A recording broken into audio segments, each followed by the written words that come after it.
On this special double episode, all eyes are on Tupac Shakur, an iconic artist who left an indelible mark on the music industry. He emerged from the streets of Harlem, a poet with a raw voice, and then moved to California, where he quickly rose through the ranks in the rap world. Tupac's magnetic charisma and lyrical prowess propelled him to major mainstream success. But as his star ascended in the mid-1990s, so did tensions between the East and West Coast hip-hop scenes.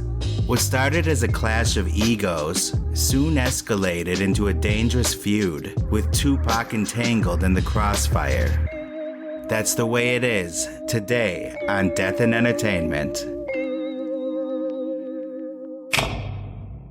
Live from Los Angeles. 911, what is your emergency? Here in Hollywood now. 2 counts of murder, Injury and death. Oh my God! Shocking new details. that has stunned the entertainment world. This makes me a little nervous. The hair stood up on my arms. Just like in the movies. What do you call this thing anyway? Death. In entertainment. Hello, everybody. What is going on, Deado Nation? Hey guys, what's up? Yeah, not too much. Actually, there's a lot that's up, and we'll tell you in a second. Kyle, you sound indecisive about what you're going to say. You're on the fence. I'm on the fence, but we'll get into it. My name's Kyle Ploof. My name is Mark Mulcairn. And I'm Alejandro Dowlane. And before we get into the highly anticipated story of Tupac Shakur, 2-part episode. Whoa, two-parter. Whoa! Tupac, two-part. Hey, nice. Get it? 2 parts? That's a reference to the Biggie diss track. We'll talk about that later, though. Yes. We just want to say thank you to everybody that's been with us for the last couple of years. It sounds like we're going off air right now, but we are not. What we are doing is changing venues. So this is the last episode you guys are going to see from this studio that you see in front of you. So we can give them the address right now. Yeah. And the latitude and longitude for an airstrike from Max Landis. And for the listeners that are only hearing the audio version, it's the last time you're going to hear us in this studio. Yeah. Yes. It's going to sound the same, but It's going to sound better. That's right. Yeah. It's only getting bigger and better from here. The reason is, I don't know if anybody has seen on Instagram, if you follow us or not, but Deado Nation is growing by 1 early next year. So I got to get the hell out of this place. Yeah. I got a son coming. Kyle's got a bun in the oven. Yeah. Yeah. He's going to give birth. Yeah. I've been taking my injections. Have you all seen the movie Junior with Schwarzenegger? Yeah. It's exactly like We're that. making our own sequel. Yeah, exactly. But yeah, with that comes changes. So we are moving all of this equipment to a new venue. We don't know exactly what that's going to pertain to yet when it comes to network status or anything like that. We're all still figuring it out. But there could be bigger and better things. There will be bigger and better things coming next year. I just want to say I love you guys. And cheers. Yeah. Oh, cheers. That's bad luck. That's bad luck. And it's been great doing this fucking podcast in this studio for the last 2 years with you guys. Love you guys. End of an era in this. End of an error, maybe. Who knows? Chapter 1 down. Yeah, in the books. But you know what's up? What's up? Tupac Shakur. Ooh. Yeah. So that's going to take us to September 7th, 1996.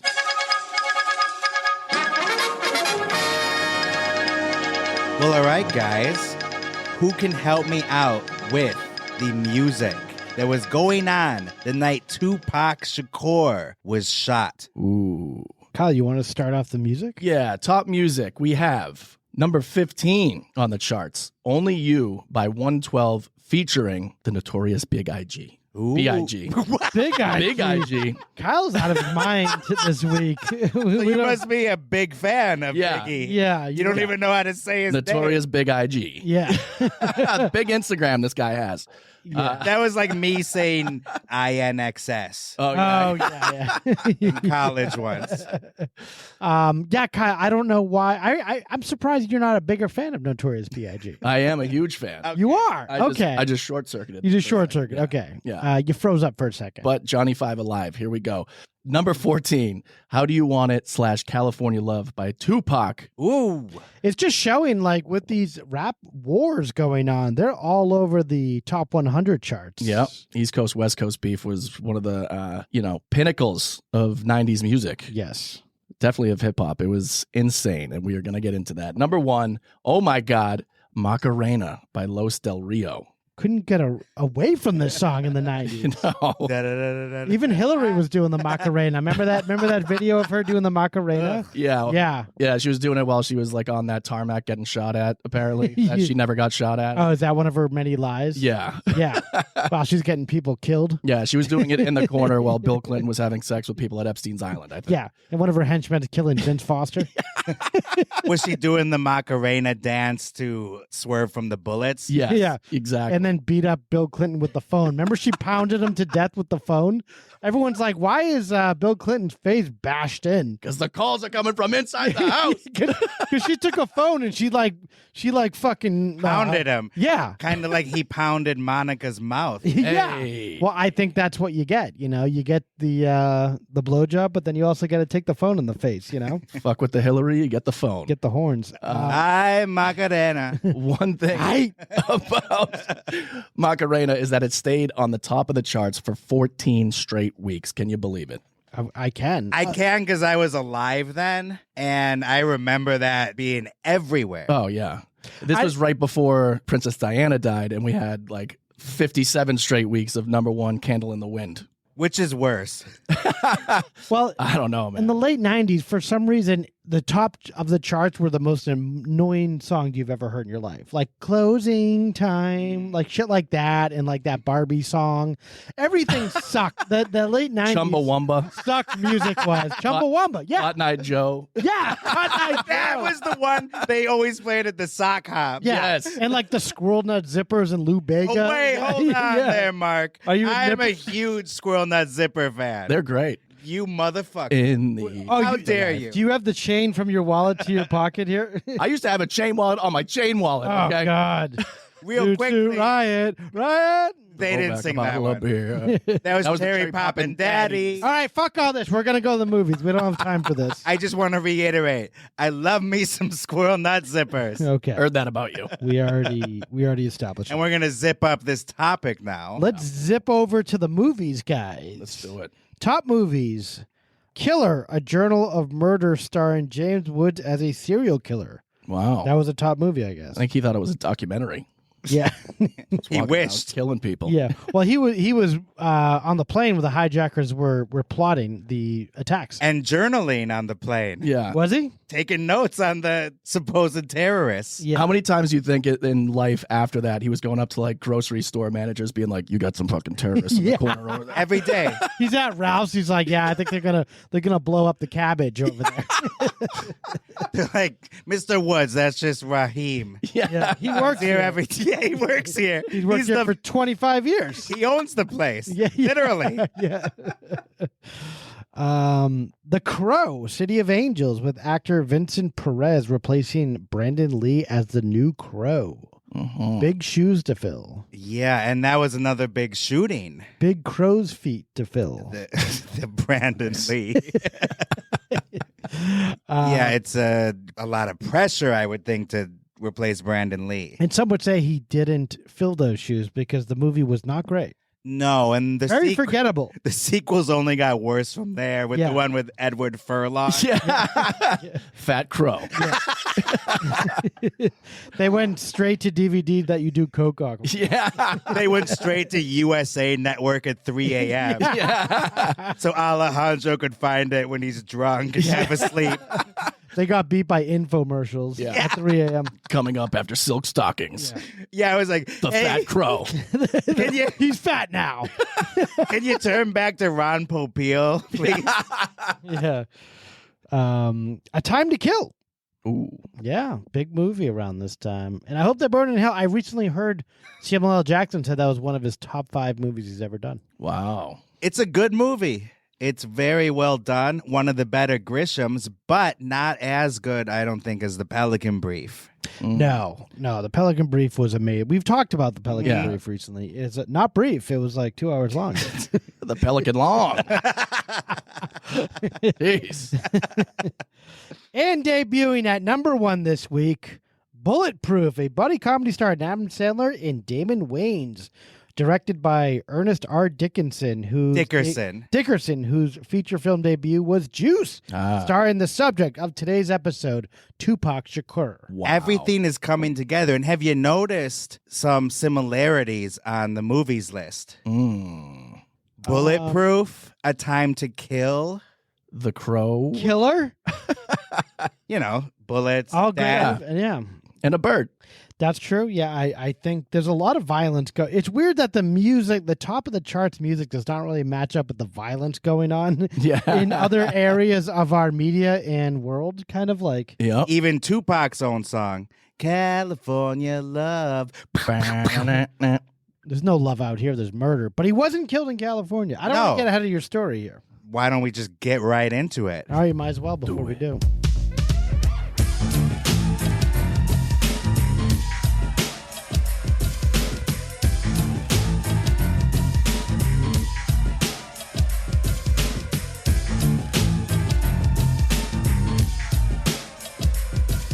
Okay, so here we are. This episode has been a long time coming. Yeah. We've thought about this since the very beginning, and I have spent the better part of 2 months planning this episode. Tupac's. I've read books, I've watched documentaries, I've even watched his movies. Y'all ready for this? Yes. Let's do it. We're going to start with a woman named Alice Williams. Wait, so we're not going to start with Tupac. We're really nibbling around the edges at the beginning here. Alice Williams was born in 1947 in Lumberton, North Carolina, later moving to New York City. New York City! And becoming a drifter of sorts. After jumping around at various jobs, including being one of the first female mailmen in the state. Male person. She joined the Harlem chapter of the Black Panther Party in 1968. So she delivered for the USPS and she was in the Black Panthers. I guess you can do both. It was there where she met a fellow Panther named Lumumba Shakur, who would become her husband. Alice then changed her name to Afeni Shakur and became a section leader and an outspoken activist. She really is a remarkable woman because in 1969, she and 20 other Black Panthers were arrested and charged with several counts of conspiracy to bomb police stations and other public areas around the city. These people were organized. Or like at this time, these organizations were just like very. There was a lot of them. There was a lot of like splinter groups in the U.S. at this time. Yeah. Afeni represented herself in court and interviewed several witnesses, including a guy named Ralph White, an undercover cop who infiltrated the Black Panther Party. Jesus.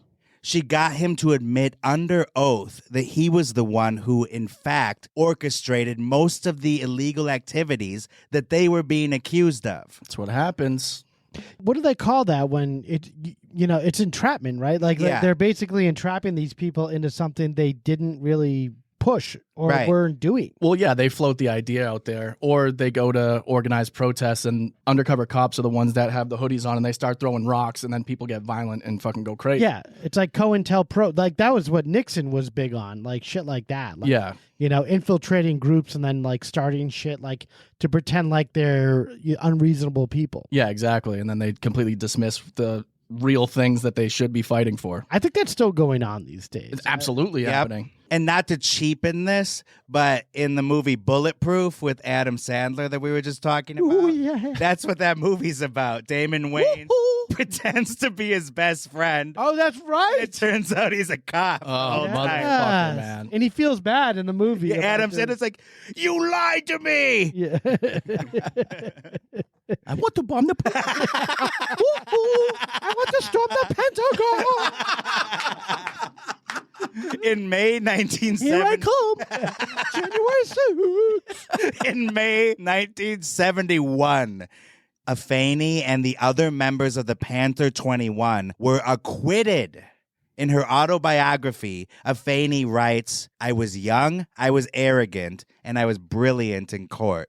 Yeah. Typically, what they say is anyone representing themselves has a fool for a client, but except for Afeni Shakur, I guess. Sometimes you have to be a fool, I think, in life. The audacity of the Right. fact that you could do that, and she must have been sure she was right, and maybe she had a reasonable judge too that could kind of see through what the government was pulling there. Yeah. It did not work for Ted Bundy, but No, looks like it worked for or the Unabomber. Didn't he? Ted Kaczynski tried to defend himself also. I thought. These guys are just out of their mind. They were guilty, though. Yeah, exactly. Yeah. She was innocent. Yes. While incarcerated, Afeni was pregnant with her first child. A month after her acquittal, on June 16th, 1971, she gave birth to Lisanne Parrish Crooks in Harlem, later renamed Tupac Amaru Shakur. His name comes from a Peruvian revolutionary who led an indigenous revolt against Spain and was later executed. Say that 5 times fast. And you name your kid Tupac Amaru Shakur, you gotta think he's destined for greatness. Yeah, I'm amazed that such a strong name and it seems too perfect. Mm-hmm. Her marriage fell apart when it was found out that Lumumba was not Tupac's real father. Whoa! The biological father turned out to be a man named Billy Garland, who was completely absent from the picture. Wow. And in fact, Tupac believed that his dad was dead while he was growing up. But he was not. No, Oh, wow. not at all. Just didn't want to be a father at that time, maybe. Definitely not. He was an absentee father. Gotcha. Afeni's second husband was activist Mutulu Shakur. I guess he took her name. Yep. And the two had one child together, Sakiwa, in 1975, who is Tupac's half-sister. Afeni gave up her life as a Panther and pursued odd jobs, eventually working as a paralegal. She became addicted to crack, however. Oh, geez. And in the worst of times, her kids were in and out of shelters. Despite this, they always felt loved, and Tupac accepted that life wasn't always fair. And this is an interview we're about to listen to from when he was 17 years old. My childhood, even though it was bad, I love it. I feel like it's taught me so much. And I feel like nothing can faze me. Nothing in this world, nothing can surprise me. My mother was a Black Panther, and she was really involved in the movement, just Black people bettering themselves and things like that. At first, I rebelled against her because she was in the movement, and we never spent time together because she was always speaking and going to colleges and everything. And then after that was over, it was more time spent with me, and we were both just like, you're my mother, and she was like, you're my son, and what do we do? So then she was really close with me and really strict almost. But now I can see how it paid off because, I could talk to my mother about drugs, I could talk to my mother about sex, anything. 17 years old. It's crazy. The perspective he has. Yeah. Well, you had to grow up fast in different locations a lot, having to move around. You had to be on your feet and stuff. It's crazy because just seeing those early interviews where he's just like super nice and seemingly innocent and studying ballet and doing dance and all this stuff. And then to see what he became is just hilarious. Yeah, it's weird. Like a lot of more popular rappers went to performing arts schools. Like a lot, you don't really one of the guys from Mobb Deep went to performing arts schools. Really? Prodigy, yeah. What? It's like people that would seem like the complete polar opposite of that. Just you learn a lot going to those schools. Yeah. And Lil Wayne was a Shakespearean actor. Yeah. Kyle almost believes me. More fake facts. Tupac had the acting and music bug from the start. At age 12, he joined a repertory troupe and performed in A Raisin in the Sun at the Apollo Theater. Really? The world-famous Apollo Theater. I could see him doing a good job at that. In fall 1986, during his sophomore year of high school, Tupac transferred to the Baltimore School of the Arts, where he studied acting, poetry, music, and as Kyle just mentioned, ballet. Mm-hmm. And let's listen to a clip of him from this time doing one of his favorite impressions. See if you can guess who he's doing. If you, Mr. Cameron, you say hello to my big friend. One Corleone, okay? I will break your fucking balls all over this fucking joint. Don't fucking play me, okay, man? What's so funny, right? Huh? What's your name? Huh? What's your name, right? Cameraman, dude. Cameraman? That's right. You wanna talk? Huh? You wanna work for me? Yeah, man. Huh? Okay, you come down tomorrow and talk to man.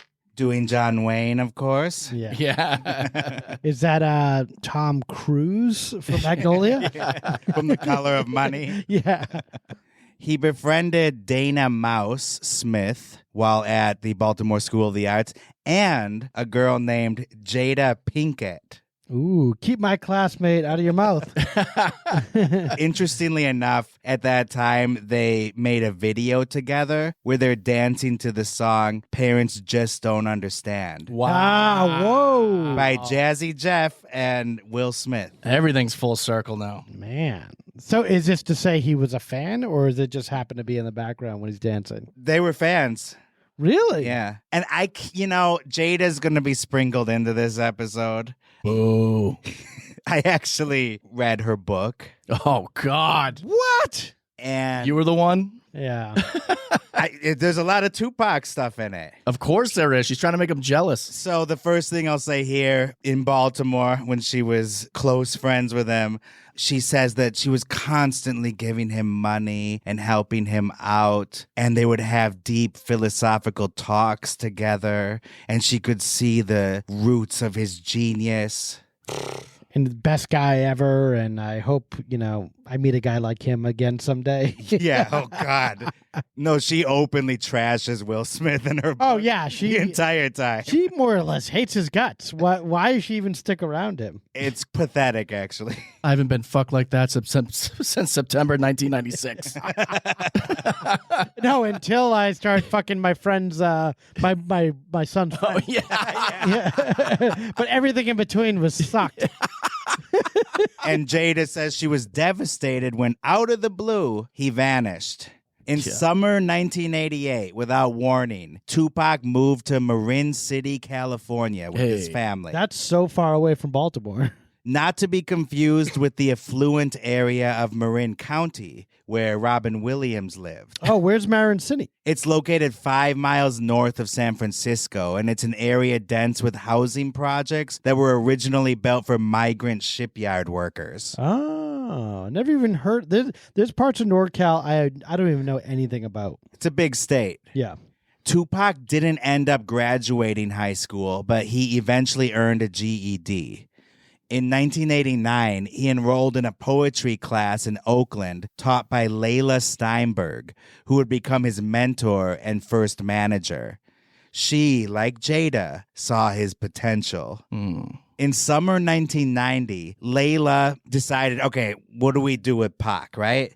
He's so talented. We got to get him in front of people. He's got a fire in his belly. He looks like he's got potential. We got to get him somewhere. Yes. So she was old friends with a guy named Atron Gregory, manager of Digital Underground, the hottest hip-hop group in Oakland. My name is Humpty. In Oakland, at this time, it's got like a burgeoning hip-hop scene. Absolutely, and they were at the top of that. Yeah. In fact, I would say they're just the top group, period, in Oakland at this time. And yes, they had the Humpty Dance. That was their big hit. She organized a makeshift concert right outside her house with Tupac's hip-hop group, Strictly Dope, and Layla filmed it. She sent the tape over to Gregory, and the rest is history. The group's leader, Shock G, whose alter ego was Humpty Hump, a wacky caricature with Groucho glasses who sang in a nasally voice. I don't know where all the characters came from, like in 90s rap. Like maybe that was just like, well, Sir Mix-a-Lot was like kind of one. He was kind of a character. Yeah, because in the late 80s, early 90s hip hop, I think that there was just a lot more feel-good party music. Yeah. And the characters work really well for that. Yeah, the characters in the 90s and 80s, they were like way more obvious. Characters still happen now. Like Rick Ross is not his real name. It's playing the character Freeway Rick Ross, who was like the biggest crack fucking cocaine seller in all of American history. Oh, really? Yeah, so it was literally like they always do that shit now. Well, it's like CB4, Chris Rock's movie, to bring up Chris Rock, where he plays MC Gusto, which is based on a real like life gangster, which a lot of rappers do from time to time. But the thing with Shock G, he was like a young guy and like this big fake nose and like he was like doing like a Disney cartoon kind of.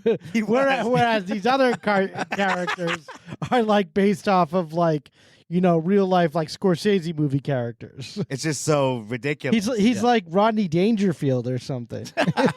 So Shock G, he knows what's happening. He knows what is selling tickets. Yeah. And good businessman. He watches the video of Tupac performing with his group Strictly Dope and loved it.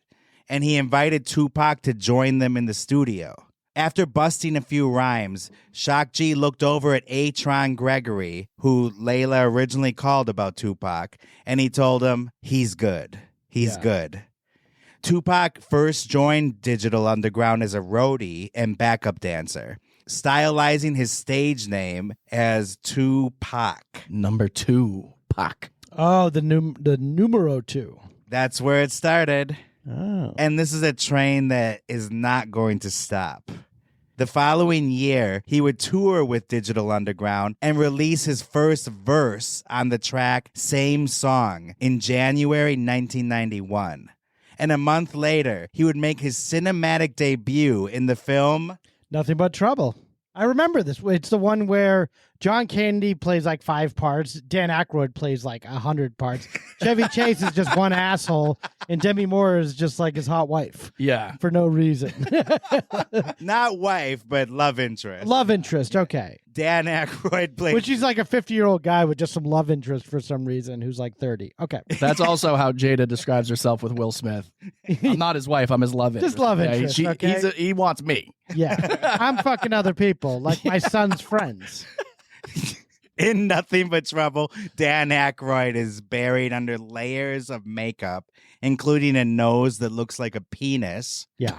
And he plays this judge at this kind of haunted mansion. It's not haunted, but it looks like a haunted mansion. It's like some fucked up town where like it's very weird. I don't know why they would make this movie. You get put to death if you speed in this town. Chevy Chase gets caught for speeding and he's like given a life sentence. But the Digital Underground comes into town and they're caught for like, you know, being too dope or something. In fact, we have a clip. Yeah. Here. So they play their way out of trouble in Nothing But Trouble. And this is it with Tupac's cinematic debut. And this is the same song where it features Tupac's first verse published. Oh yeah, Dan Aykroyd plays with them. It's ridiculous. There's Shock G on the left. In light of your contribution to the common good, I hereby waive all fines, suspend all sentences. You're free to go. And like, what the fuck? Who knew you could do that? And that he had a piano right there ready to join in on it. Did you ever like what kind of judicial system is going on in this small town? Did you ever think that Dan Aykroyd jammed with Tupac? No. Yeah, that's true. I totally forgot he pulled out the piano and just started playing. And in the movie, they're the only ones that he likes. They're the only ones that escape his wrath. Yeah. He lets them go free. Whereas, like, Chevy Chase has to marry a gross-looking John Candy. Yeah, as a female. Yeah. It's so weird. I wonder if he shoehorned that in to be like, I need to save the musicians because I started the House of Blues, okay? I think so. Well, Dan Aykroyd's a big music guy. Like, he loves the blues. I can't kill the musicians. Blues Brothers. That was all his idea. What's his name? Belushi was really into, like, hard, heavy metal. He didn't. John Belushi. John Belushi, yeah. Wow. But it's funny because Jim Belushi is connected to Tupac as well, and we'll get into that later. That's right. That's right. But Nothing But Trouble was directed by Dan Aykroyd, so that's why he could just do whatever he wanted with it.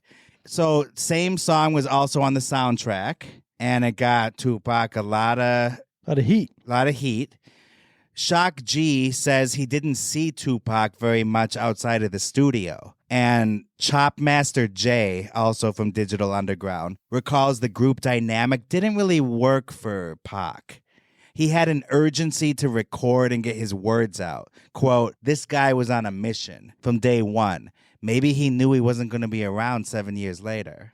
It's funny because I heard an interview with Shock G where he's talking about Tupac where they were playing like some random podunk show like in the middle of America somewhere. And Tupac challenged like the entire audience to a fight. And Shock G's like, yo, man, relax. We're not all going to throw down with like 40 dudes here. Why don't you dial it back a little? And like, I think there was a lot of situations like that happened. Yeah, he just seemed to be like the older brother who had already been through it. And Tupac was just getting introduced to this world where women wanted him and money started coming in. So Shock G's like, I was cool just staying in and smoking weed. Yeah. And He's Tupac just a chill guy. Would go out like, hey, who wants to fight?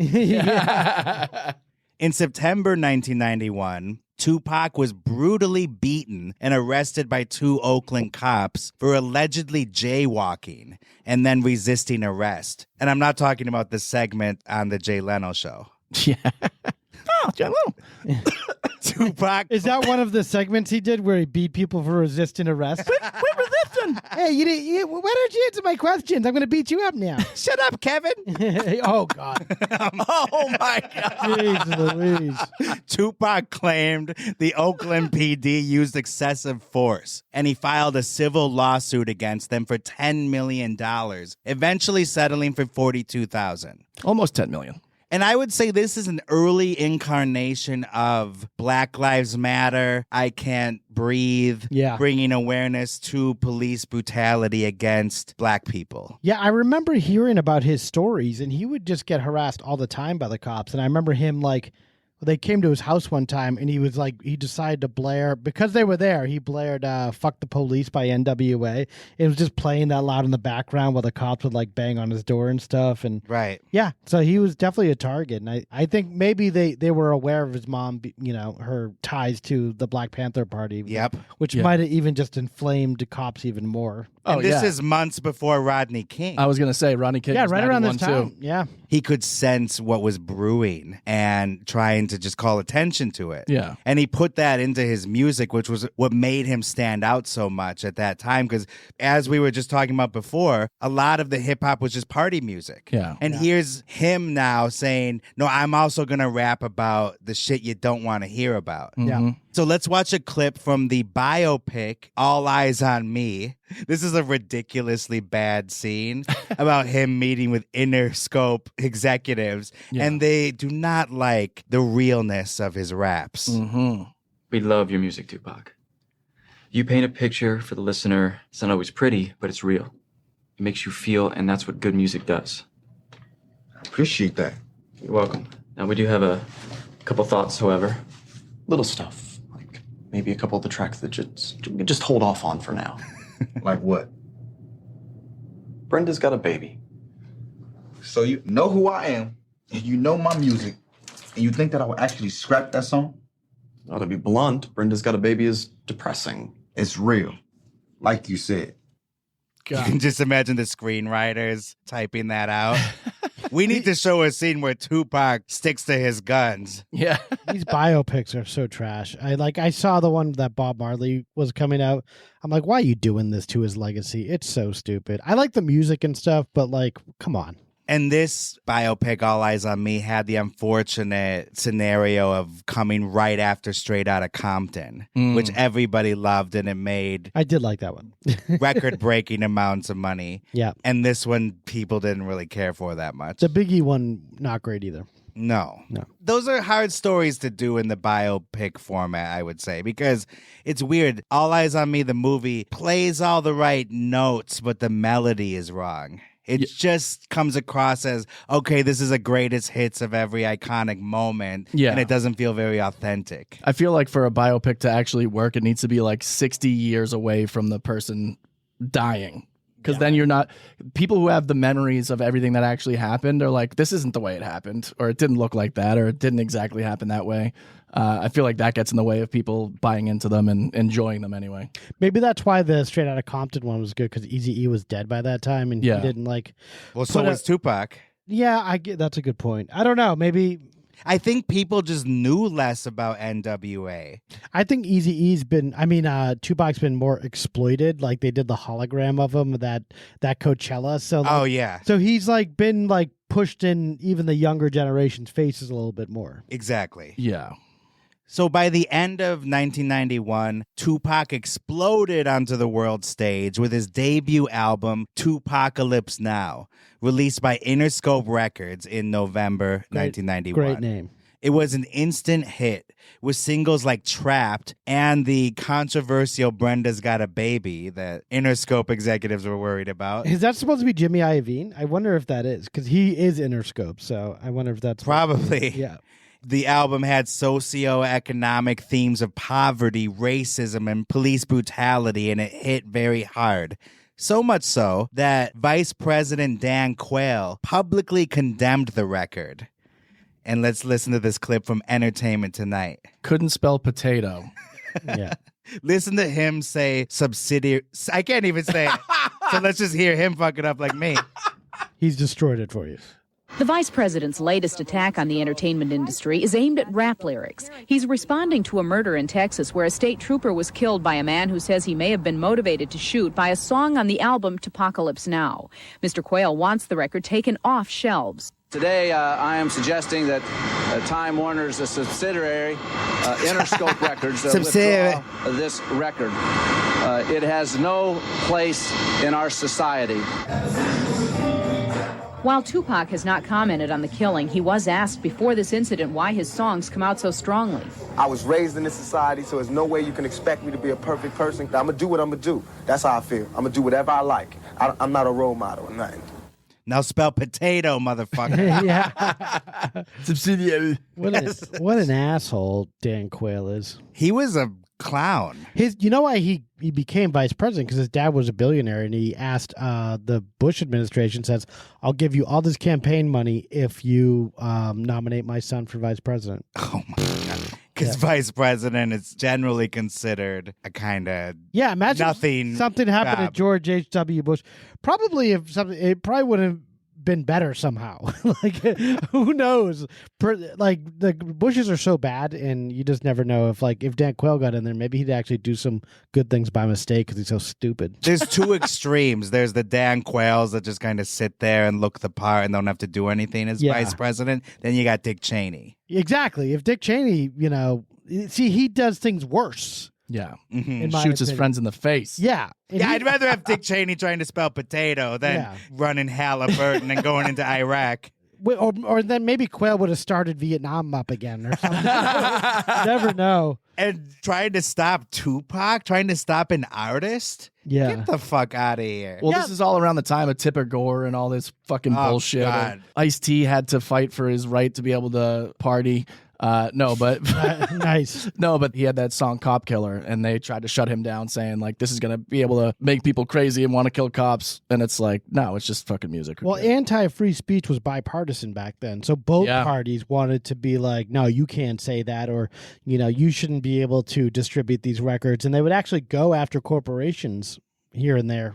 Ice-T was on the forefront of that with Cop Killer. And the most unfortunate part about that issue is that it's actually music that could be doing a lot of good. Yeah. Getting people to think about these issues. But don't pass any anti-poverty legislation. Let's just stop the companies from distributing CDs. That's what the problem is. Right. Tupac responded to Mr. Quayle saying, quote, I just wanted to rap about things that affected young black males. When I said that, I didn't know that I was going to tie myself down to just take all the blunts and hits for all the young black males. Can you imagine just putting a record out and like knowing people are attracted to what you do? You're a little popular, but then all of a sudden a fucking politician like that just comes out on the primetime news. I'd be like, fucking let's go. I know. That's like 500,000 more records sold. Yeah, that's amazing. And this is a time where you can make money selling records or making music. Think about this, too. That 17-year-old moving to Marin City, trying to get his poetry heard by a couple people, and suddenly he's touring with Humpty Dumpty, and he's in a Dan Aykroyd movie where he's playing the keyboard, and then Dan Quayle is condemning him. Yep. Suddenly he's an icon. Yeah. But this is when, rap really started to become a multinational billion-dollar corporation or something. Like, it started making real money. Like, in the 80s, you couldn't really make that much money. No, it was new. Like, Grandmaster Flash wasn't making $100 million or anything. Like, he did well, and he was like a groundbreaking artist. But like, all of a sudden, Tupac, 17, 18 years old, he's making all this money and going on a world tour. It's crazy. And not only does his music hold up to this day, but he was also setting the tone for what rap music could be, the heights that it could reach. Yeah. Interestingly enough, Tupac never had a police record until he had a record on the charts, as he put it. Nice. He said, quote, "I didn't choose the thug life. The thug life chose me." Oh, he started saying stuff like that. He adopted the thug persona, but reclaiming the word thug, not in a criminal sense. Basically, thug life means when you have nothing and succeed, when you overcome all obstacles and reach your aim. Create his own little definition.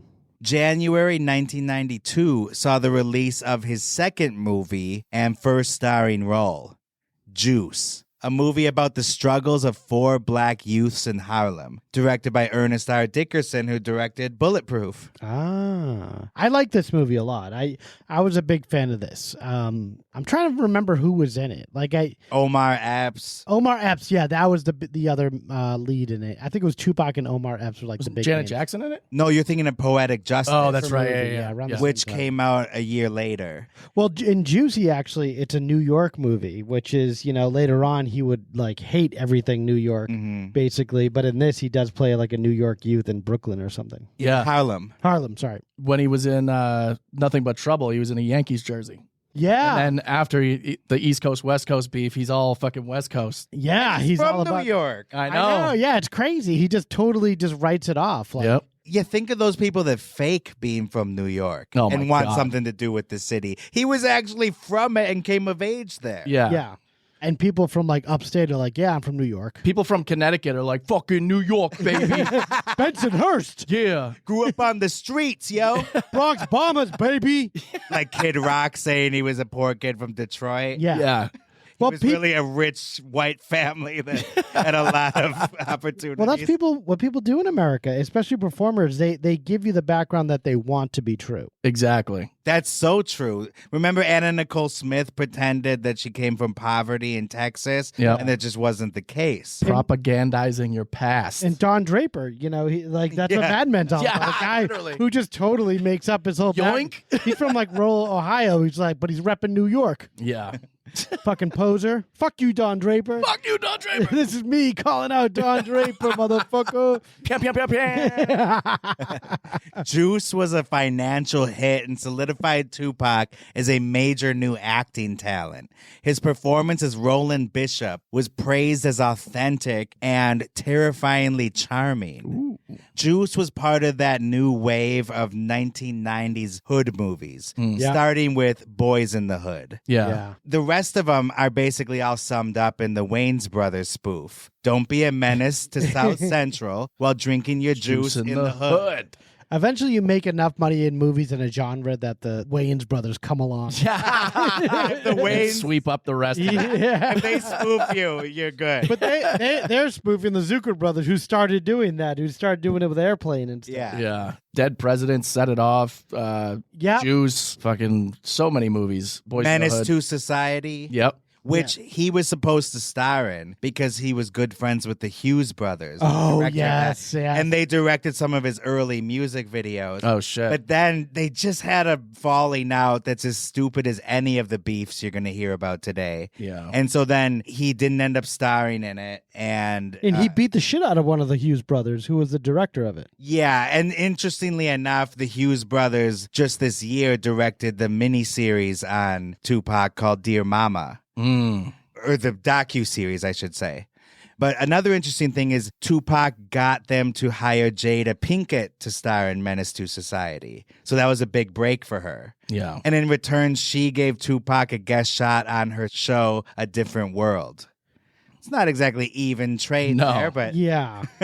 And I don't remember his part there. Well, it was a guest appearance. Yeah. I remember Marissa Tomei. Hello. Hey. Marissa Tomei. Hey. Hey. Hey. Saka Tomei. I saw her during the pandemic. She passed me on a hike one time. Who haven't you passed on a hike? I know. You just said you saw Elizabeth Olsen at the store, too. Yeah. It seems like they're trying to get away from you. I always saw their back for some reason. They're moving very quickly. I saw Charlie Sheen at the grocery store. Really? Not to brag. Wow. In August 1992, Tupac performed at an outdoor festival in Marin City. This is where trouble just keeps coming into his life. Nothing but trouble. Yes. After Tupac performed, he and his entourage were confronted by angry concertgoers who didn't like some of the negative words he said about the city earlier in the night. So he must have just been talking shit about Marin City. Like, this place sucks. Fuck this place. I want to go to Marin County. A fight broke out and shots were fired. This is where it gets very serious. A 6-year-old boy named Cade Walker Teal was struck in the head by a stray bullet and died instantly. Oh, my God. The killer has never been identified. Oh, my God. Some versions have it that Tupac dropped his gun and it accidentally went off, causing the commotion or possibly worse. Jesus. That could have been the shot? Holy That's shit. what I've heard. I've This is never a heard very this. Tragic, murky incident. Oh, my God. Where Wow. they don't know exactly what happened. YouTube comments incoming. Yeah, let us that know one. what you think. Yeah, I'm sure you will. February 1993. Tupac never had a gun in his life. He sure as shit wouldn't drop one. February 1993. Tupac's second album, Strictly for My Buddies. Say it. Say it. My fellows. Say right? propelled him to mainstream success. It became certified platinum. The two big singles, I think, show both sides of his music. I Get Around, a party rock anthem, not far off from Digital Underground. And also with Shock G comes in to do a little part of that. Yep. Yeah, he was cool with Shock G always. Yeah. Because Shock G discovered Tupac in a sense, He but set him up. He put him on. But Shock G actually said, no, Pac discovered us. Hey. He just That's gave him nice. all the props saying, dude, you are once in a lifetime talent. Shock G's a good guy. Good of him to Great acknowledge guy. that. And then the other single, Keep Your Head Up, a women's empowerment anthem written as a kind of antidote to hip-hop misogyny, which Tupac also was a part Well, of. partook in. Yeah. Because he really viewed there were two types of females, a woman, Yeah. and then there was a bitch. A hoe. Yeah, A he hoe had, or a bitch. he had his rules and terms, which, you know, some could agree with, some would very vehemently disagree with. Mm-hmm. So, but he had things that he believed in for sure. A lot of contradictions in Tupac. Tons. Yeah. I think that it's no different than any other persona. That wasn't who he was at his core. Maybe I think he knew his audience that he was targeting. He knew that he had to, if he was going to get the medicine down of, like, you know, the more positive vibes, he had to disguise it in this other thing, this other character that was a little more rough around the edges. Yeah, but everybody has those range of emotions, True. you know, inside of them. I feel like he wasn't making any specific statement at any time. It's just the way he felt at certain times. Mm-hmm. And we've all had that range. Inside every Yeah. man is two wolves. That's right.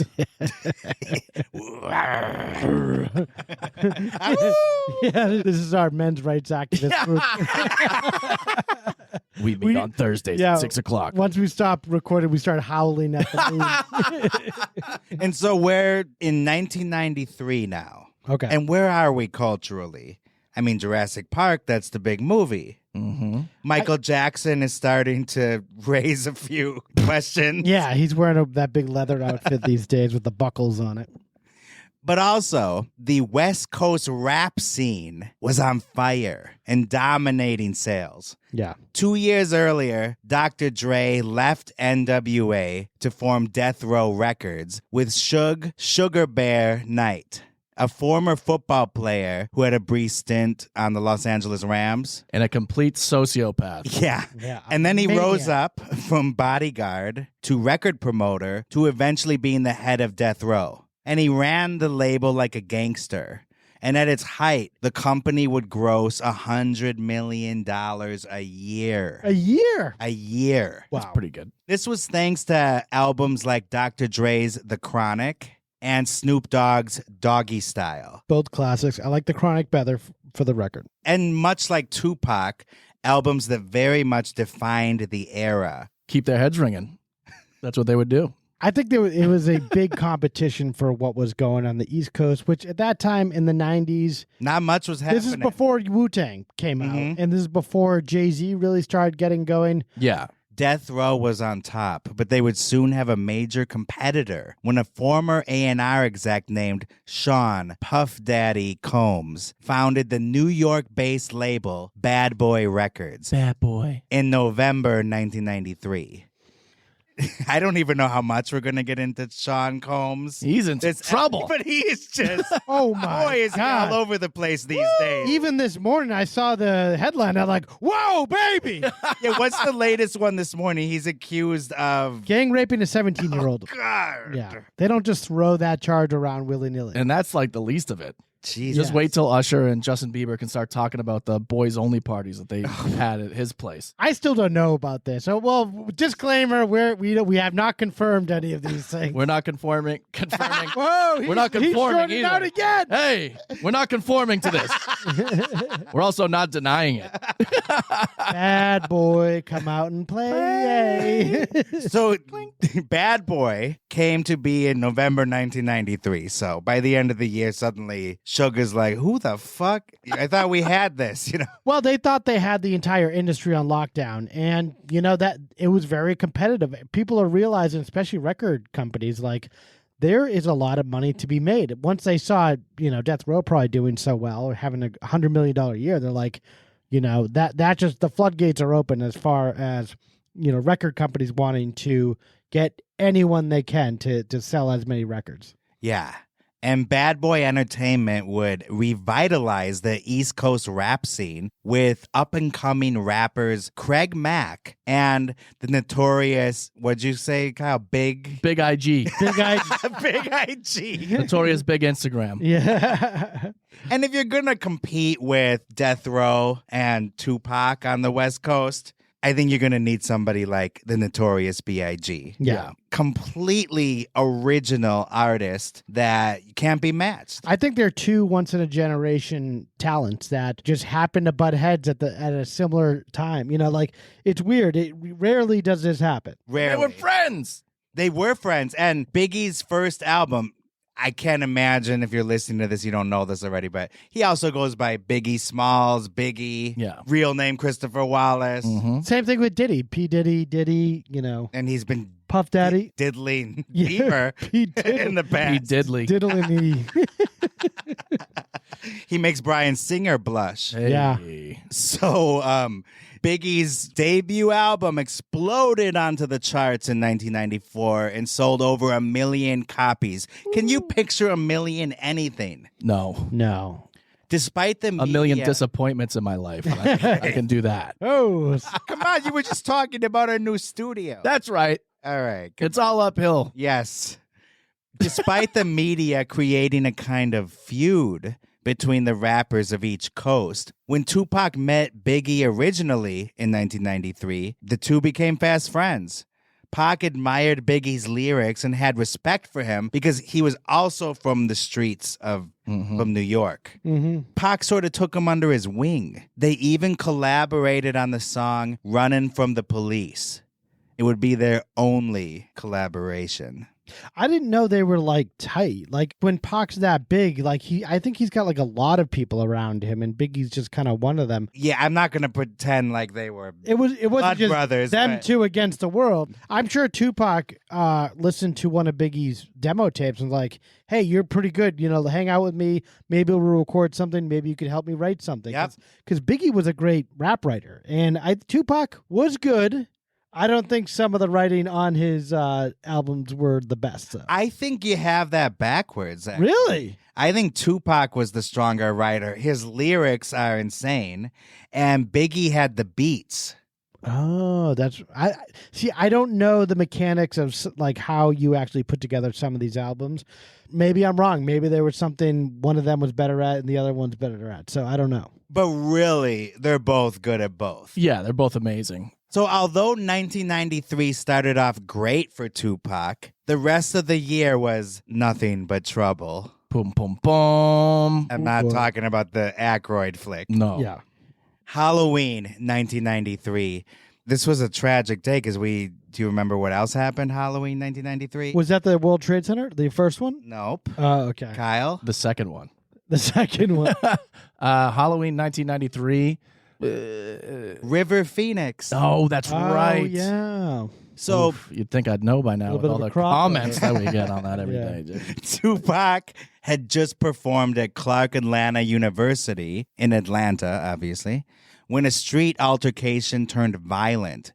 While driving, he spotted two drunk white men harassing a black driver. Tupac then jumped out of the car and intervened to help.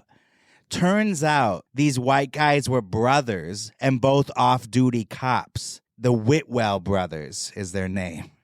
When one of them pulled out their gun, Tupac fired at them in self-defense, wounding them. He shot one of them in the ass. Woo! He was charged with aggravated assault, but listen to this. The charges were later dropped when it was found out the Whitwell brothers were drunk and using stolen weapons from an evidence locker. What? Yeah.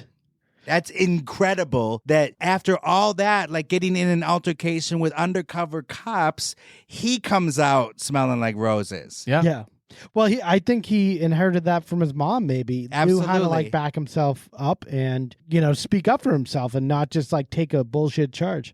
And so a month later in November, things weren't smelling like roses anymore. This is when the tide starts to turn for Tupac. A woman named Ayanna Jackson was hanging out with Tupac at the Parker Meridian Hotel in New York City, giving him a massage. The two had previously been consensually intimate on multiple occasions. Witnesses say she gave him oral sex on the dance floor at some New York club. Jesus. According to Jackson's account of this night, after they met multiple times, now they're at the Parker Meridian Hotel. She's giving him a massage. At one point, 3 men from Tupac's entourage entered the room, including record executive Haitian Jack and Pac's road manager, Charles Fuller. Ayanna Jackson was then encouraged, according to her, to have sex with everyone. Tupac then grabbed the back of her head, wrapped her braids around his hand, and turned her head back towards him, urging her to be cool, according to her account. After that, he allegedly walked out of the room and left everyone else to rape her. Oh, my God. Tupac denied the allegations. He later told MTV News, quote, "Everybody was having a good time. Me and her went in there. She gave me a massage. I came out, went to sleep, and woke up. She's screaming that I raped her," end quote. The same night, Jackson told her story to the hotel's security officers, and they called 911. Tupac, Fuller, and Haitian Jack were arrested. Pac ended up being charged with sexual abuse, sodomy, and illegal possession of a firearm. He maintained their sexual contact was consensual.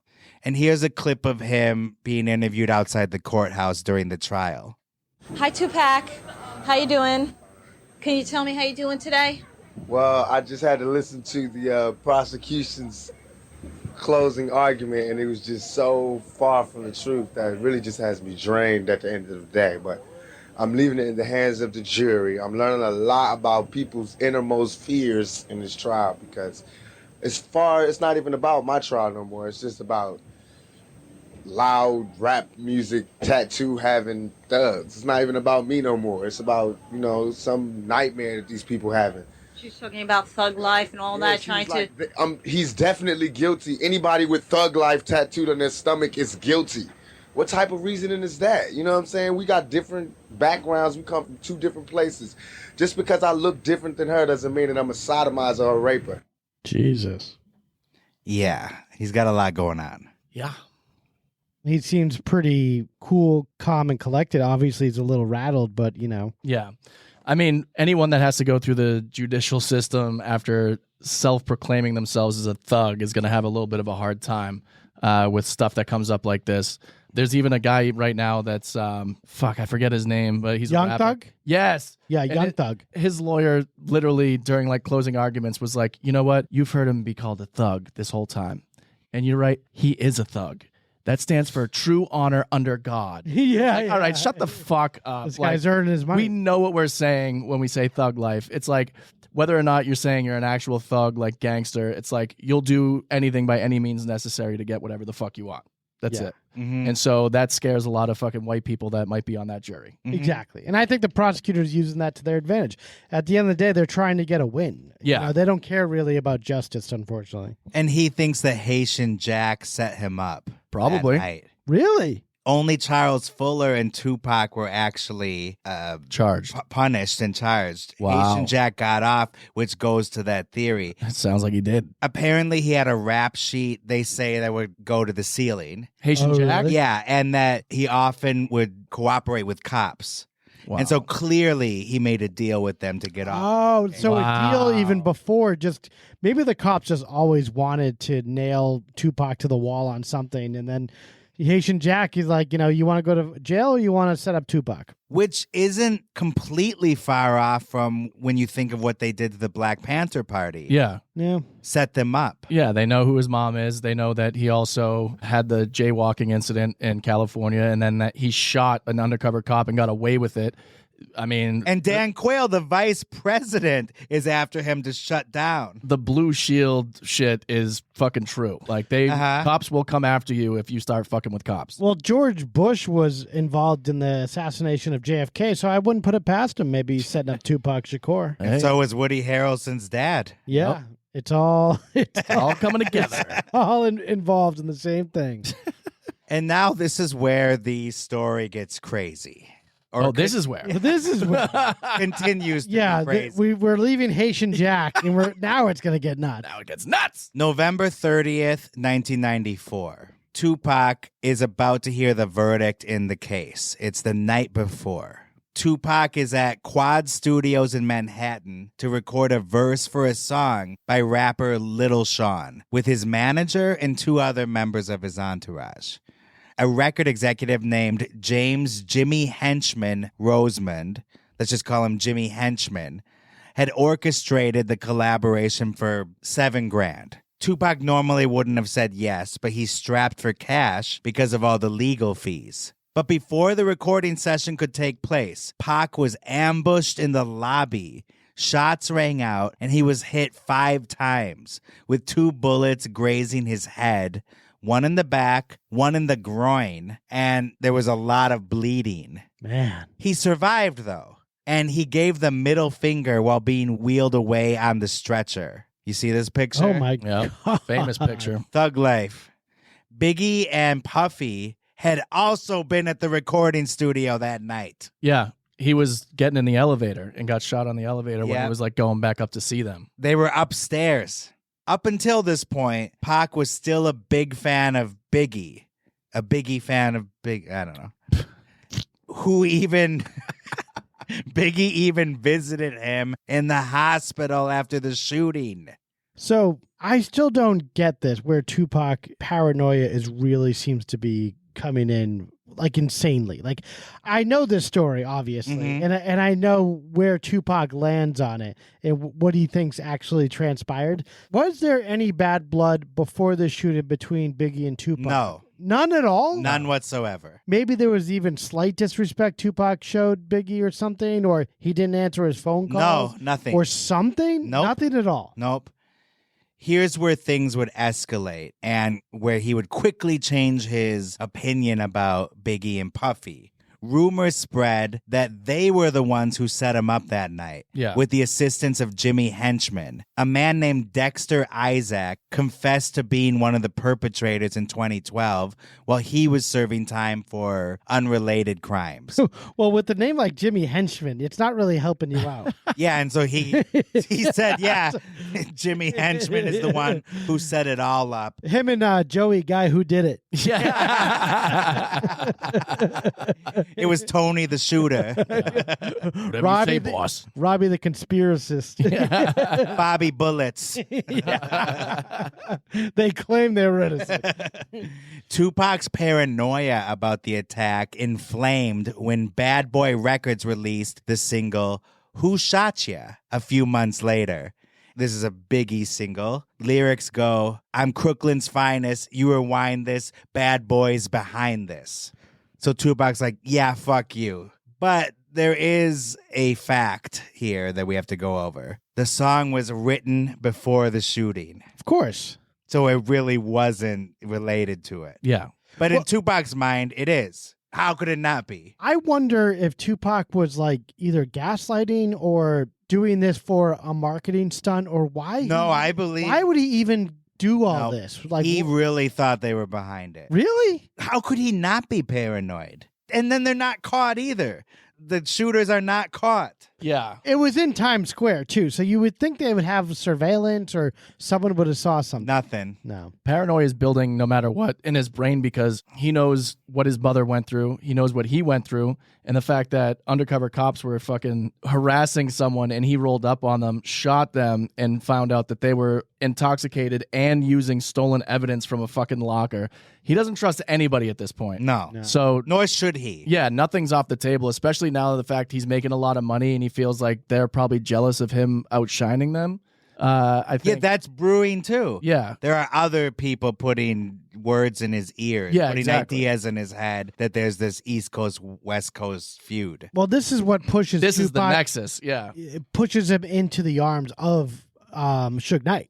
Mm-hmm. Because he's looking for a strong man to kind of back him up after all this shit goes down. And you can see why he's beginning to dislike the East Coast now. Yeah. He has two major problems that fuck up his life. Yep. So, Who Shot Ya? That pissed Tupac off. Well, this led to one of the greatest diss tracks ever produced as a response to that. Hit 'Em Up. Tupac's lyrics go, you claim to be a player, but I fucked your wife. Yep. And he's referring to Faith Evans, who was married to Biggie and also friendly with Tupac. And this also shows the contradiction in Tupac's persona. The calling Biggie's wife a bitch and saying he fucked her. Yeah, That's how the song opens. That's why I fucked your bitch, you fat motherfucker. Yeah, fuck Biggie, fuck Bad Boy. That's another lyric. This is not the poetry he started out with. No. Yeah. Fuck Bad Boy as a staff, record label, and as a motherfucking crew. Yeah, well, if Biggie's song was a little vague, this certainly is not. It's a little more specific. Yeah. A little nail on the head. Yep. And word is that Biggie heard the song and cried. Oof. And he really didn't understand why Tupac thought he was behind the shooting.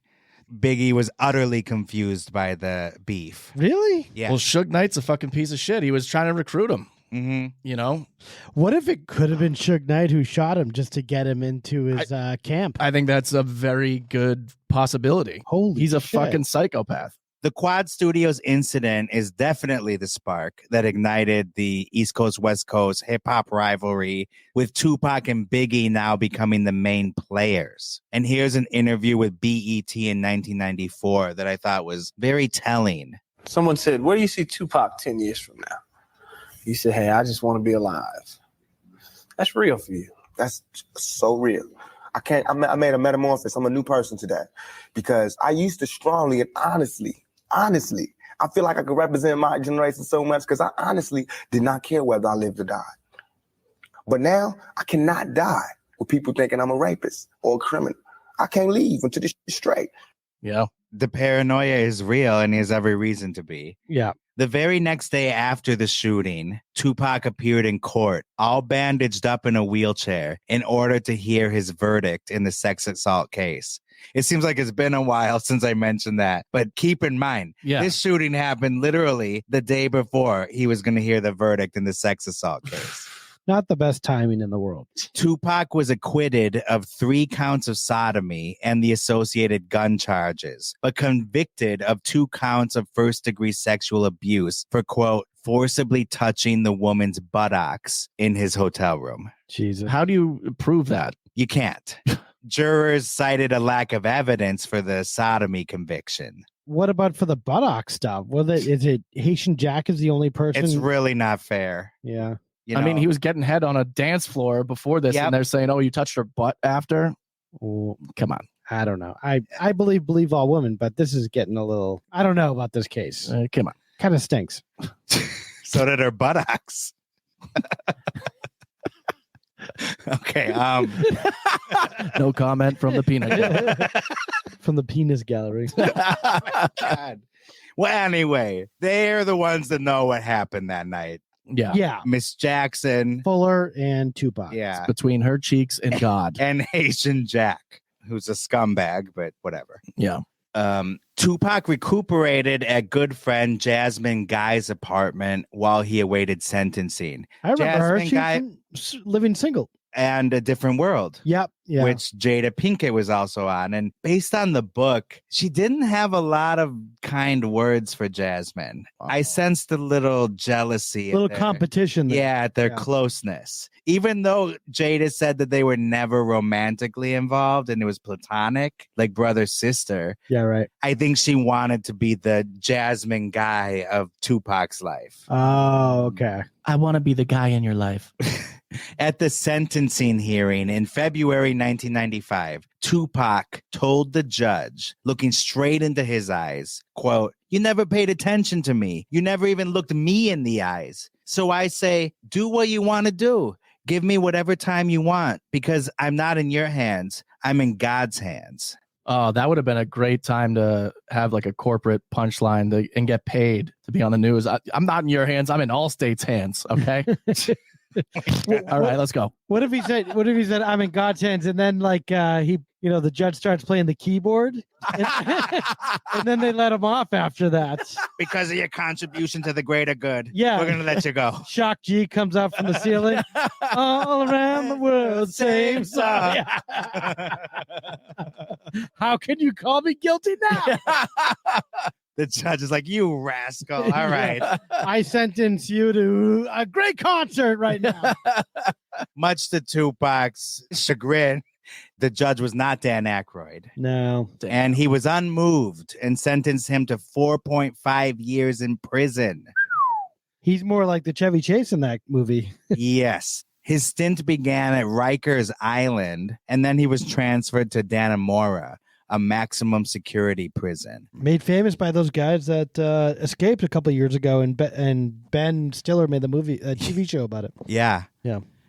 Being locked up gave Tupac time to decompress, and people say that he was running the joint. He did a lot of reading and writing. And I think now is a good time to listen to an excerpt from Jada Pinkett's autobiography about the time she visited Tupac. It's never a good time for her autobiography. My first sight of Pac at Dannemora was a pleasant surprise. When he walked into the visitor's room of the facility, I thought, this man's more swole than I've ever seen him. It looked like he was spending every waking hour lifting weights, and his rebellious, fearless swag had returned. She never Pac's says this about bravado Will was Smith. bigger than ever, as evidenced when, as soon as he was unlocked from his restraints, he grabbed me and kissed me, damn near swallowing my face. I immediately pulled away and screeched, "Boy!" Pac started laughing. "Come on, stop being a square," he went on. "I'm up here with these ugly niggas all day. What you want from me? Pac, please." "Well, shit, you ain't gonna marry me. A kiss is the least you can do." We both cracked up. We were good. So she thinks it's funny that he just kissed her without her consent? Needed some action in prison. I guess. And she referred to his marriage proposal. That's a whole thing in the book where she claims he wrote her this long letter asking for her hand in marriage. Really? Does she have a copy of this letter? Nope. No. Of course not. So anyway, Tupac did not marry Jada, but he did marry Keisha Morris in 1995 while he was at the Clinton Correctional Facility. Wait, what? Yeah. I didn't know about this. He just got married to some chick? Yeah, in this is prison? actually not that well known or well publicized. He was briefly married to this woman, Keisha Morris. Oh, wow. They met at a club while he was going through all his legal troubles, got married while he was incarcerated. And the marriage was annulled 10 months later. Still better than marrying Jada. I wonder what the reasoning behind Will that- Smith is jealous. Hey, how do you get an annulment? Yeah. Did he get conjugal visits? Is that why? Maybe he had to be married in order to have someone come in and like have sex with him. Another nice thing that Jada wrote in the book is that she thinks that's why Tupac wanted to marry her, so that he could have conjugal visits. Oh, okay. Moving on, the controversy surrounding Tupac only further fueled his popularity. His third album, Me Against the World, debuted at #1 on the Billboard 200 while he was still behind bars. The lead single was a tribute to his mom called Dear Mama. And the lyrics go, "For a woman, it ain't easy trying to raise a man. Tell me how you did it. There's no way that I can pay you back, but the plan is to show you that I understand." Great song. I appreciate it. Yeah. Yeah. That was like a slow song at like a dance I would go to or something. It's a beautiful song. Yeah. And it shows, truly, he says, that I understand. He had a newfound view of his troubled childhood. It's funny because Biggie would do similar things as far as his record. He'd have these songs where he's talking about Cristal and, hanging out with girls and stuff. And then he'd have like Sky's the limit. Sky's the limit about his mom and like helping out with his family and stuff. So yeah, I think it's a similar mix on a lot of very popular albums. Yeah, it is a popular mix. And Tupac would struggle with that, being the feminist versus thug life. Mhm. And in a jailhouse interview, he told a female reporter from Hot 97, "I love women, but I hate bitches." Mm-hmm. So as Kyle pointed out, you don't necessarily adhere to one set of standards your entire life. Multifaceted. We wouldn't Yes. use Tupac's terminology. No. For a lot of it. I'd use worse. Only when it comes to Ellen. Tupac's latest album title, Me Against the World, also perfectly summed up his state of mind while incarcerated. He felt abandoned by a lot of people. Then Suge Knight showed up and offered to pay his $3 million bail. "If I pay for this, I want you on my label," he told him. Suge had been courting Tupac for months and even gifted him a medallion that featured the diamond-studded death row insignia of a hooded prisoner in an electric chair. Tupac agreed to join the label on the condition that Suge buy his mom, Afeni, a house. Done deal. The bail amount was lowered to $1.4 million. Suge paid it, and Tupac was released from prison after serving 8 months, pending an appeal of his conviction. He couldn't get anyone at Interscope or his whatever other label he was on to actually front this money. It doesn't make any sense. He was broke at this time while having the #1 album. It's insane. It's insane that he had to do this like $6,000 job, where he actually did get shot too, because he sold platinum is 1 million records. He sold probably 3 million records at this time. What the hell kind of deal did he sign in order to be broke at this time? 2 things you might want to think about. Remember what happened to TLC? Yep. They went into bankruptcy, even though they had the hottest album. Yep. And think of all the legal costs.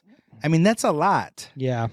I guess it goes quick. It was funny. I heard a story about TLC actually rushing the office of Arista Records in Diddy was there, and they were just taking stuff off the walls and stuff, and they brought in like a crew of women that were all just trying to steal shit from Arista Records, and that's where all their money was. and Diddy like ran out of there or something and called someone else. I'm sure he did. He thought they were going to steal him. Yeah. Just put him in their pocket. But I get guy. I get that. You know, the first record when you make a deal like that, you know, you get screwed. And then the second one, you know, he obviously needed for all these legal costs and shit. Yeah.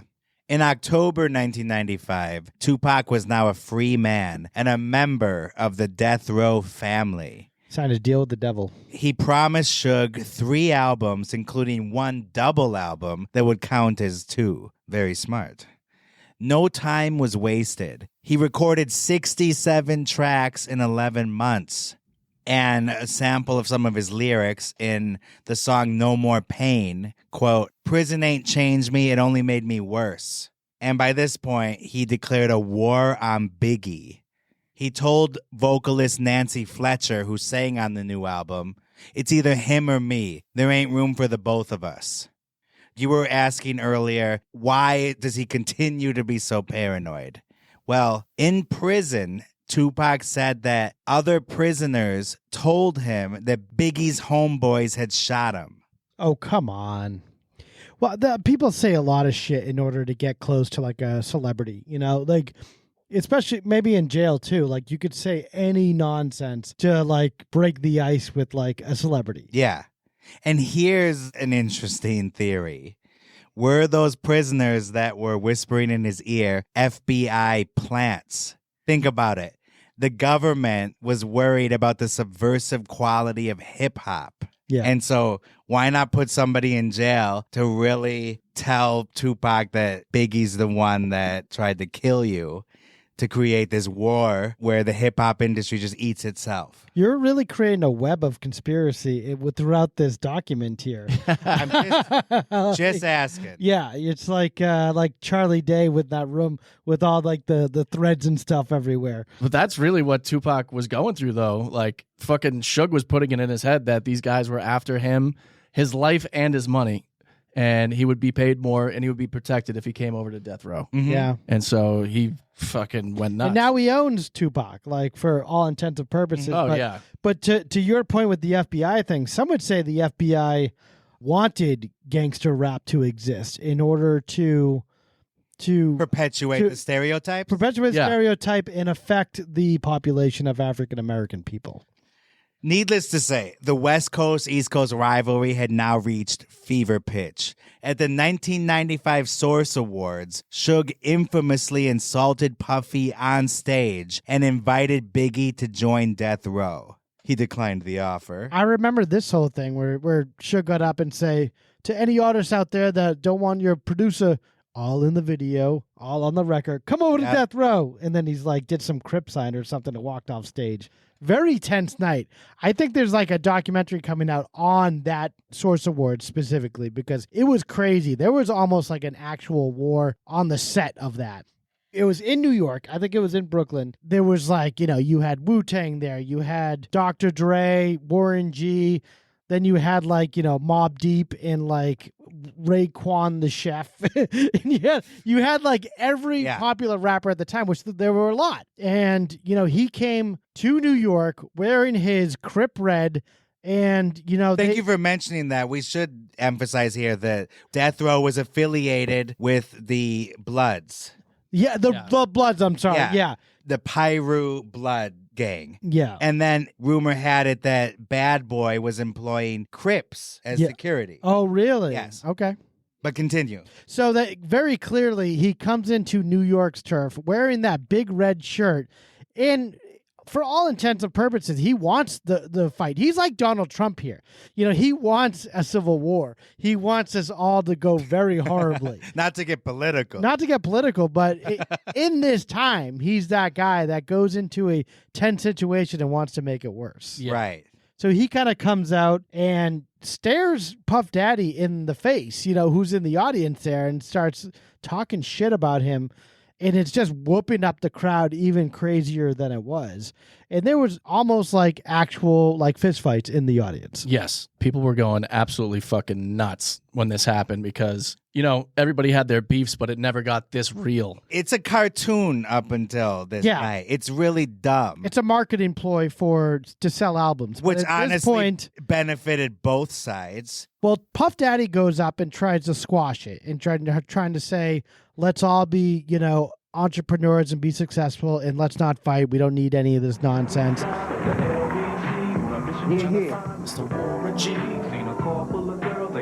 Above the Rim. Pause it for a second.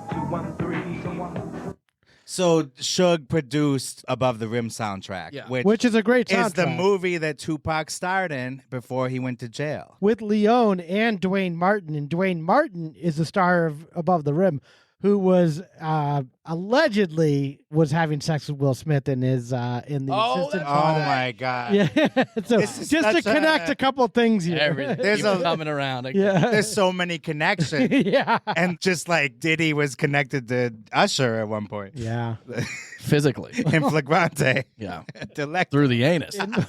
But anyway, so check please. Above the Rim though was another hit performance by Tupac. Yeah. But here now Suge is accepting the award for the soundtrack. August 3rd, 1995, Source Awards. Shit gets nuts. Oh, yeah. First of all, I'd like to thank God. Second of all, I'd like to thank my whole entire Death Row family on both sides. You know what I'm saying? I don't know what you're saying. Tell Tupac keep his guards up. We ride with him. We ride with him. And one other thing I'd like to say. Any artist out there want to be an artist and want to stay a star, don't want to have to worry about the executive producer trying to be all in the videos, all on the record. Like Puffy. Come to Death Row. Come to Death Row. Yeah, and then he does that. I think he does like some crypt thing or something, but Blood. Sorry. Yeah. I noticed the audience there, they're not like screaming in applause for Suge Knight. So because maybe, they're in New York. I know, but yeah, they should be showing like some solidarity with people, with his. No, Suge Knight came out swinging. He put his dick on the table and said, "Fuck New York. Yeah. Let's go. Everybody come to California." Yeah. That was it. Which, again, to the casual viewer, I think it would just look like a P.T. Barnum-like spectacle. It's like WWF wrestling or something. Yeah. All right, so after that, Tupac's now at Death Row, and the double album, much anticipated, turned out to be All Eyes on Me, and it dropped in February 1996 and debuted at #1 again and became his highest-selling album. It's often hailed as his magnum opus and one of the greatest albums of all time, period. Yeah. Key tracks include How Do You Want It and California Love, which was in our pop culture flash today. Yes. Is And this the first time he teamed with Dr. Dre? Dr. Dre produced this entire album. Yep. Dr. Dre had left NWA and joined with Death Row. Mm-hmm. And so he sang on California Love. Dr. Dre is the second guy in this episode to be shot in the ass in the early 90s. Who was he shot by? I don't even know if they ever caught who it was. How do they never catch these guys? And by the way, this will come up again in this episode, but how the fuck do they never catch these people? So California Love, it's probably Tupac's best known song. It's a funky ode to the West Coast, featuring Dr. Dre and Roger Troutman of the band Zapp.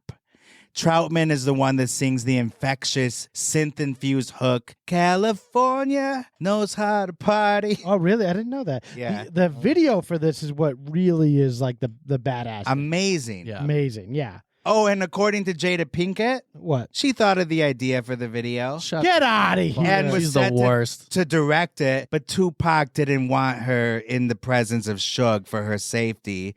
So then he changed his mind and someone else directed. Was it Hype Williams? Oh, God. The director? Yeah, Hype I Williams forget. was a big rap video director in the 90s. It's truly an influential video. Yeah, it's based off of The Road Warrior. Right, the Mad Max. Yeah. Yeah, Jada Pinkett Smith came up with the concept by the 1985 film Mad Max Beyond Thunderdome. She was expected to direct the video, but she removed herself and was replaced by Hype Williams. She didn't remove herself. Nice call on Hype Williams. So yeah, to take the credit away from Hype, I mean.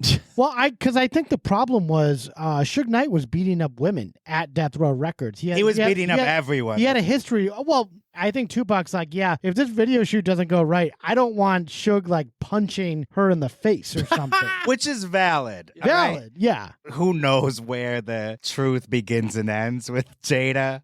But I do believe she was somehow involved in this mess. Okay. Sort of. Sure. Career-wise, things were going great for Pac. He did have his marriage annulled, but he bounced back fast, started dating again, and really threw himself into the work, hardly stopping to sleep. So here's a 1995 interview with, I think, Mark, do you have a little crush on Tabitha Soren? Or did you, I mean? No, but I think she's great. I just knew her name. I did back in the day. Yeah, and here they have sort of a flirty rapport. So she's talking to Tupac on Venice Beach, and he's talking about his work. But I want to point one thing out. She brings up a really weird point about how he's kind of laissez-faire about finding the guys who shot him at Quad Studios. You'll hear that at the end of the interview, so let's just listen. I want to get into the head seat, to the front seat. So I do what I got to do to get to the front seat. I work hard. I got to be involved. I got to excel at it. It can't be a small thing. It got to be a big thing. And I believe that I'm a natural born leader.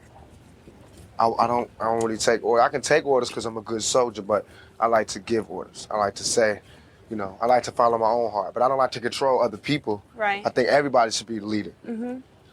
Well, that's why it confuses me. It seems like those characteristics are the characteristics of somebody who would want to find out who shot them. I don't understand why you can take 5 bullets and not be doing everything in your power to find out who did it. Because I'm saying, and then what do I do? Do you not believe that there's justice? Do you not and believe then what you do have I do a when shot? I find them? And then what do I do when I find them? Is that okay with you, Tabitha? Well, I think partially he deep down knows that it might not have been Biggie that set him up. So he doesn't want to know. He would look like a fucking idiot if he found out who it was and was like, shit, I already started this whole fucking thing. I based a lot of my my current career and an entire album on it. Wow. Yeah. My mind is blown because he has the #1 album too. Yeah. Could that be fucked up if he looks like a fool that he got it wrong? Yes. Okay. Because then you get shot, but then you're stabbing your friend in the back, and it's just not looking good for anybody. And I think he legitimately did not want to look like a fucking idiot if he found out who really did it. Or there's also been things where, nobody snitches and then they find out who did it and they have some fucking street justice. What if it was, do you ever see that Sopranos where Bobby shoots a rapper because the rapper is like, he wants to start getting more popular and he asks Bobby to shoot him and he pays him $5,000 to do it? He's like, nowhere in the face. Which happened in real life with Jussie Smollett. Yeah, exactly. Oh, yeah, that's right. Bail denied. After I get out of a Subway sandwich shop, beat me up. Why would you go to Subway at 3 a.m. when it's negative 15 degrees in Chicago? Yeah. You go to Subway because you're hungry. Yeah, you have hundreds of thousands of dollars in the bank account. I can honestly say, if I'm hungry, I could be starving. I could be on death's door. I need some protein. I'm still not going to fucking Subway. I believe in a freezing Chicago winter at 3 in the Forget morning. about it. Get out of here. Yeah. Okay, so back to Death Row. Suge Knight became a father figure to Tupac. The Godfather, perhaps? They would watch The Untouchables over and over. The great Brian De Palma flick, who also directed Scarface, which we heard the impression earlier. Tupac's a big fan of both movies. Cockroach. But The Untouchables, they loved because Suge would apply it to Death Row, like the untouchable Death Row. And even in California Love, there's lyrics that go, now let me welcome everybody to the Wild Wild West, a state that's untouchable like Elliot Ness. And that's the Kevin Costner character from Untouchables, also a real life guy. Well, is Capone Suge in this entire scenario? Where Yeah. I want him dead. I want that kid's dead. I want that kid's friends dead. Funny you mention that.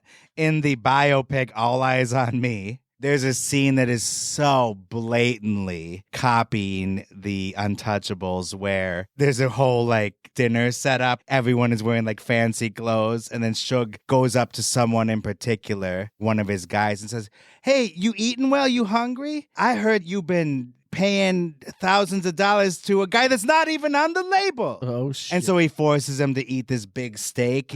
But it's such a copy of the scene in The Untouchables where De Niro as Capone beats the guy's head in with the bat. Oh, shit.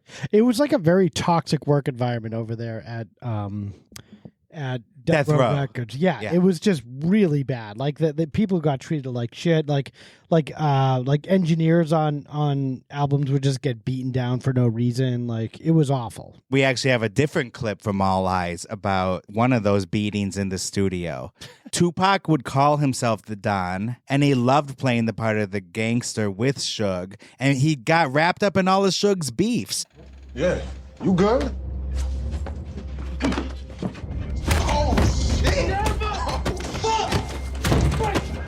This is in the studio. Damn, my fucking pain. What the fuck did he do? This motherfucker. God damn. Are you cool? You need anything? Oh, shit, I'm good, nigga. All I'm right. gonna shut this shit down. Just killed that shit. All right, I'm out.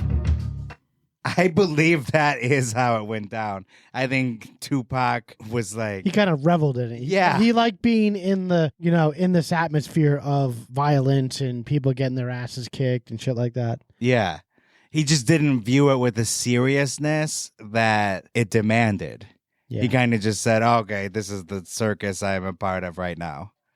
This brings us to the Death Row Christmas party in 1995. Oh, they have an employee Christmas party. Jingle bells. Yeah. Do they giving out bonuses? Holly. Fa la la la la.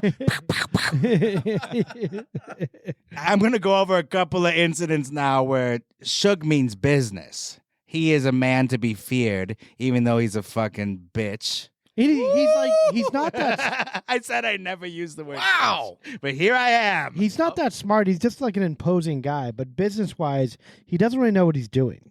No. So Christmas party 1995, Death Row Records. They invited Mark Bell, a record promoter for Bad Boy Records. God knows why that guy would show up here.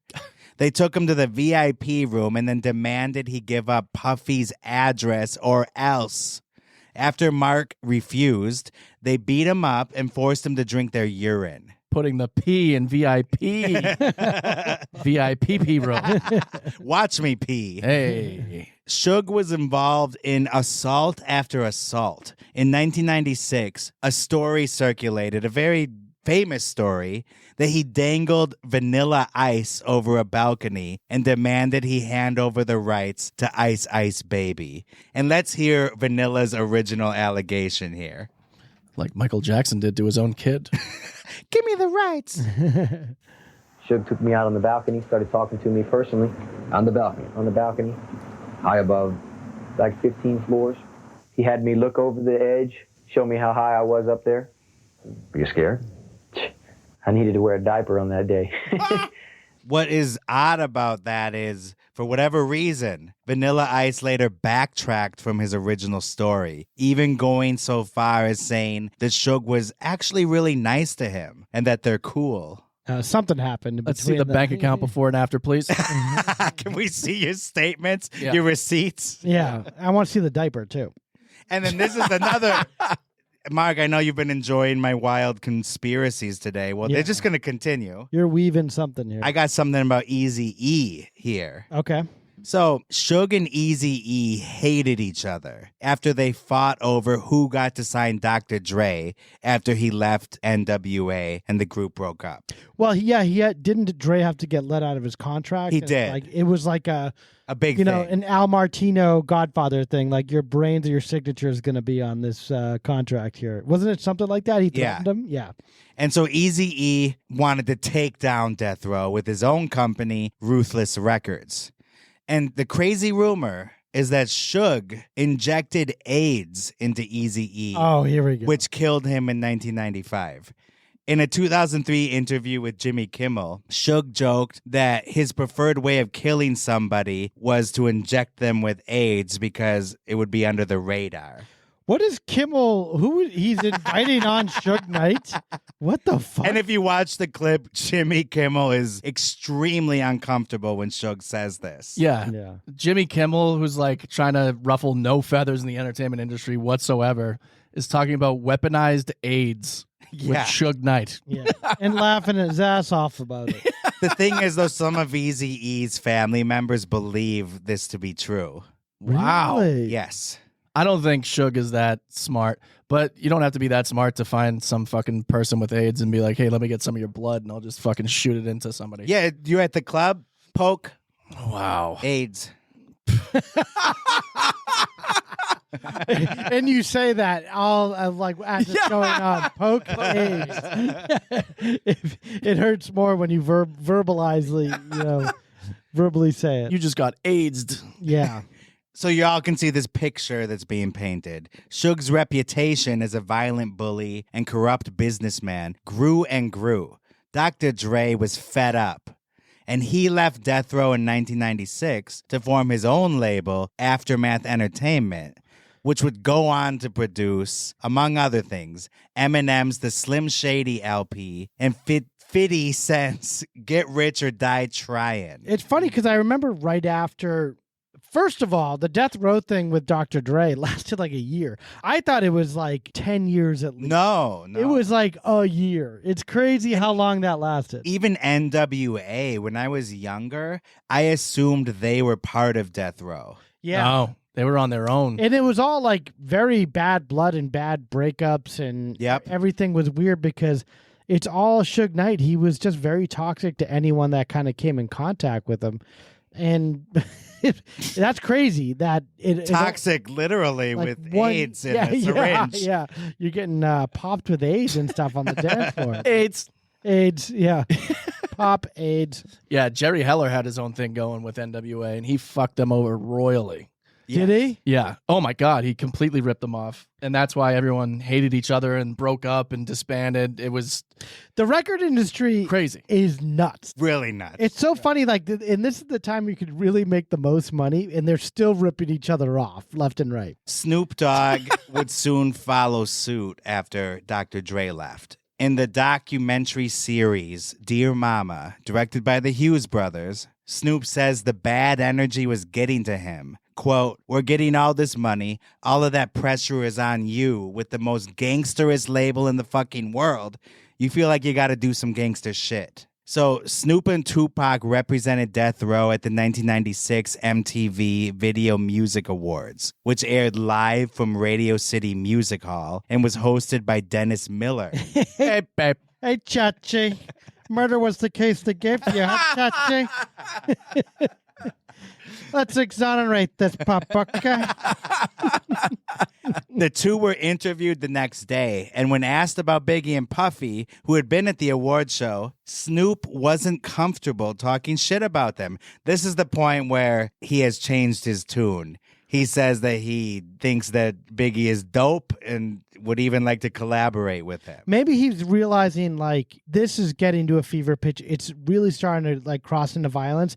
And maybe he knows Suge is up to like a plot of some sort. He absolutely knows. And so because of that, because of Snoop's demeanor, Suge viewed him as a disloyal soldier. And on the plane ride back to the West Coast, Snoop realized his days were numbered if he stuck with Death Row. And let's listen to a portion of that interview. The next morning, we go to the airport to fly back to LA. But when I get to the plane, Suge tell me, your security came wrong. So I'm like, oh, okay. This is when they gonna try to take me out. When I walk on the plane, I walk by Pac, and I'm like, you going to the Tyson fight in Vegas, cuz? That nigga do me like this. So I just walk and sit in the back and like, put my little blanket on my head, with my knife and my little fork, and just ride like this for 5.5 hours back to LA with one eye open. When we land, I ask him again, cuz, you going to the Tyson fight? And he just turn around and walk off. I'm like, all right. I go to LA. They go to the Tyson fight. And now, ladies That brings us to Saturday, September 7th, 1996, Las Vegas. And to find out what happened this night, tune in next week. Ah, What? what a cliffhanger. You bastard. Y'all come back now, you hear?